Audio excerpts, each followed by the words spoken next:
हमारे इस चैनल मैथिली गंगा को लाल बटन दबाकर सब्सक्राइब करें व घंटी के निशान का बटन दबाएं ताकि सभी नए वीडियो आप तक तुरंत पहुंचे बिल्कुल मुफ्त। झरझर कोसी कमला बहै सरसर बहै बलान, झरझर कोसी कमला बहै सरसर बहै बलान। जटा खोइल बैसल अछि उगना, ठामहि बीच दलान। गुरु संग चल एहि धरती पर आयल छथि श्री राम। समस्त मैथिली श्रोतागण के कोटि कोटि प्रणाम, कोटि कोटि प्रणाम।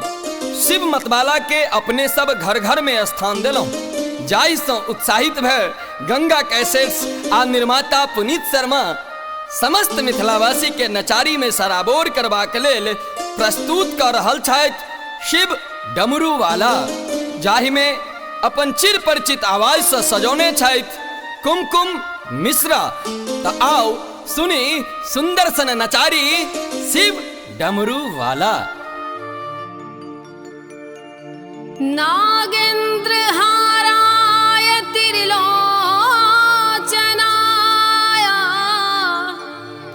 भस्मंगरागाय महेश्वराय नित्याय शुद्धाय दिगंबराय तस्मै नकाराय नमः शिवाय, तस्मै नकाराय नमः शिवाय। नीलकंठ ओढ़रबम भोला, नीलकंठ ओढ़रबम भोला। दर्शन दिया भगवान, दर्शन दिया भगवान।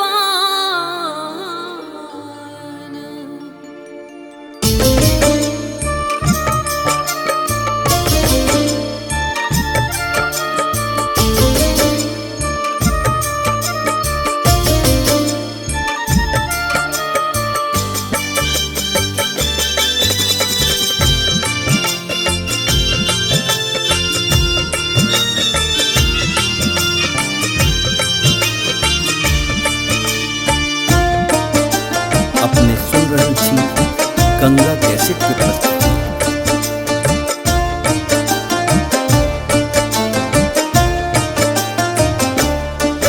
गौरहवा आब कतेक दूर धाम तोहर छौ, आब कतेक दूर धाम। हर हर बम बम कहि कहि दौड़ी हो, हर हर बम बम कहि कहि दौड़ी। जेना घोड़ा बिना लगाम। गौरहवा आब कतेक दूर धाम तोहर छौ, आब कतेक दूर धाम।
तृष्णा छन छन जरावे हो भेला कारी मोर हवा आव कतिक दूर धाम तोहर छो आव कतिक दूर धाम।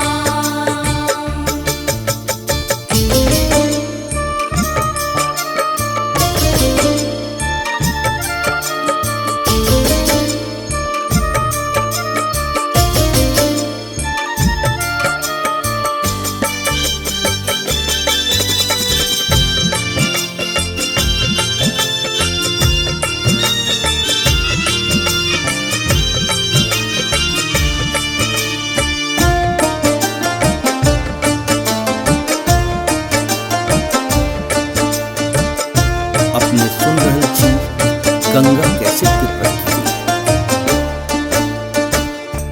फूटल कान पैरहु फूटल टप टप चूबे घाम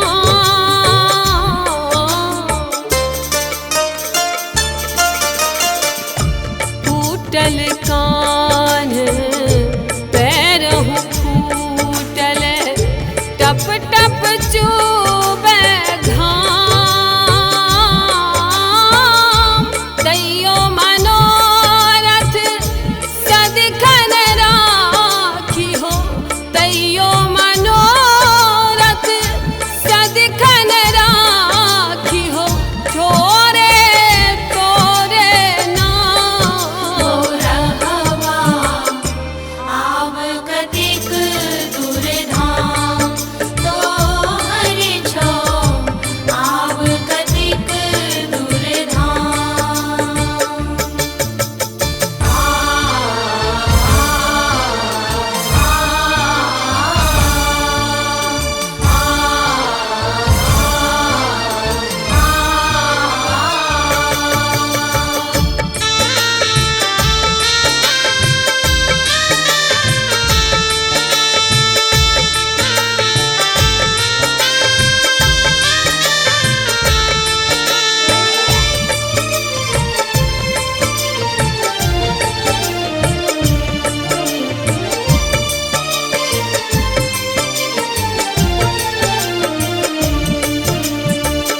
लिखल तो ही मिट सके कहे सुने भरी गाँव